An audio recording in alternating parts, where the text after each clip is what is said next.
श्री गणेशाय नमो नमः। श्री लक्ष्मी नारायणाय नमो नमः। ओम नमः भगवते वासुदेवाय। सरस्वतीभ्यो नमः नमस्ते नमो नमः। ओम नमः पार्वती पते हर हर महादेव हर।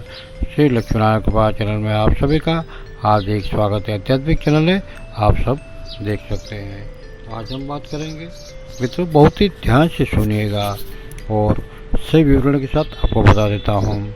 मंत्र तंत्र शक्ति क्या है। जैसे कि कोई मंत्र है जो तांत्रिक लोग उपयोग भी करते, जो पश्चिम बंगाल में ज़्यादा चलता है और वहाँ आध्यात्मिक होता था। अभी सब जगह पे वो तामसी से प्रभावित होता है। तो इस तरह से तामसी में जो शक्ति होती है उसका दुरुपयोग ज़्यादा होता है। उसका फल उसको प्राप्त तो नहीं होता है, लेकिन सामने से उसको झलक मार पड़ती है। इसके बारे में बता रहा हूँ मैं। जो कृत्या करते हैं, जो हम किसी पे भी कुछ, आप अगर समझो किसको बताने गए हैं, आपको कुछ प्रॉब्लम है तो वहाँ बताने गए, उसने कुछ मंत्र शक्ति के तंत्रिक प्रयोग से कुछ दुष्ट या तो अनिष्ट कार्य किया है, जो सामने वाले को नुकसान पहुंचाता है। लेकिन मित्रों, ये जो होता है क्षणिक होता है। जो नुकसान करते हैं उससे ज़्यादा जो बनाने वाले को ज़्यादा, जिसी के आरिशा होता है, आईना होता है, वो सामने वापस आके डबल मार पड़ता है। तो मित्रों, कभी भी किसी का अनिष्ट मत कीजिएगा। अगर आपको भविष्य में कुछ भी अगर ऐसी प्रॉब्लम आती है तो तांत्रिक मंत्रिक पे सहारा मत दीजिएगा। हमारा सहारा है जो भगवान को आप मानते हैं। दिव्य और स्पष्ट बता रहा हूँ, जिस भगवान को आप मानते हैं उसको बोलिए, उसको कहिए। अगर आप भगवान कृष्ण को मानते हैं, विष्णु भगवान को मानते हैं, तो एक छोटी सी मूर्ति लीजिए, घर में है तो उसको पहले से गंगा जी से शुद्ध कीजिए। शुद्ध करने के बाद वो पानी तुलसी जी में प्रवाहित कीजिए। उसके बाद पंचद्रव्य से उसका स्नान कराइए। पंचद्रव्य से स्नान कराने के बाद शुद्ध गंगा जल और पानी से उसका स्नान कीजिए। और वो जल था उसको आप भगवान के पास एक आधा घंटा रखिए। फिर उस जल को आचमन कीजिए, पूरे घर में छिड़किए।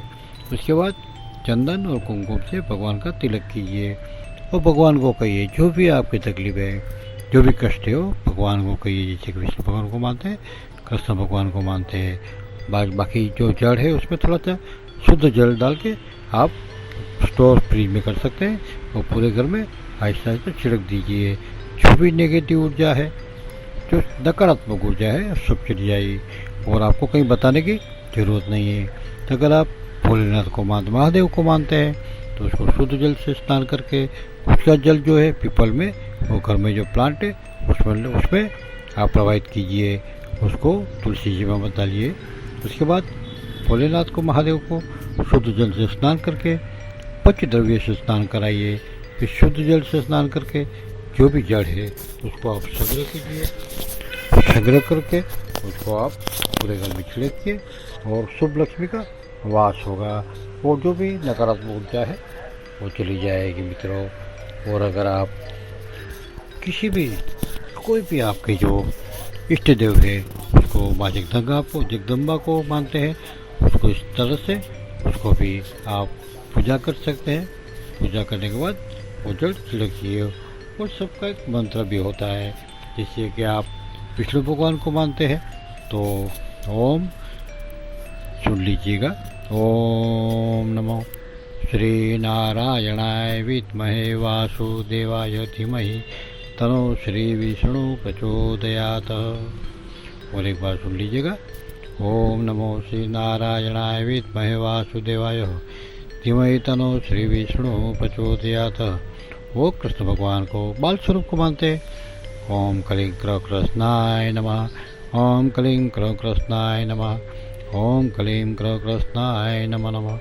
और अगर माँ चामुंडा को मानते हैं तो ओम ऐं ह्रीं ह्रीं क्लीं चामुंडाये विचे नमः। ओम ऐं ह्रीं क्लीं चामुंडाये विचे नमः। और अगर भोलेनाथ महादेव को मानते हैं, ओम त्र्यंबकं यजामहे सुगंधिं पुष्टिवर्धनम् उर्वारुकमेव बन्धनान् मृत्योर्मुक्षमामिता मृत्युंजय महादेव स मां शरणागतं जन्ममृत्यु जरा व्याधि पीडितं कर्मवन्दने सुराट सोमनाथं च श्रीशैले मल्लिकार्जुन उज्जैन्या महाकाल ममकामलेश्वरं परल्यावतनाथं च दाकिन्याभिंशकरं श्वेतवन्दे रामेशं नागेशं दारुकावने वाराणस्यं विश्वशुद्धं के गोत्रे तते हिमालय केदारचं दुष्मेचं शिवालय हितानि ज्योतिर्लिंगानि सायं प्रातःपठ सप्तजन्मगतं पापं स्मरण विनश्यति। इस तरह से आप मंत्र स्मरण करके पूरे घर में जल छिड़क सकते हैं। अभी मित्रों आपको बताता हूँ कि आप तांत्रिक के पास जाते हैं, वो तांत्रिक जो प्रयोग करता है उस प्रयोग का प्रभाव होता है सामने वाले पे। उस सामने वाले में भगवान बसा हुआ है, नारायण बसा हुआ है, भगवान लक्ष्मी नारायण का इसमें निवास होता है। भगवान के निवास बिना शरीर चलता नहीं है। तो आपने उसका मतलब है कि आपने भगवान पे वार किया है, भगवान पे उस मंत्र का उपयोग किया है। तो सीधी स्पष्ट बात है, भगवान पे तो असर होगा नहीं, लेकिन वो सामने आएगा और दुष्प्रभाव बन के उसको परेशान करेगा। तांत्रिक तो परेशान होगा ही, लेकिन आप भी साथ में उतने ही परेशान होंगे। तो कभी भी तांत्रिक के पास मत जाइए। तंत्र मंत्र से सबसे सही है भगवान में प्रार्थना रखिए।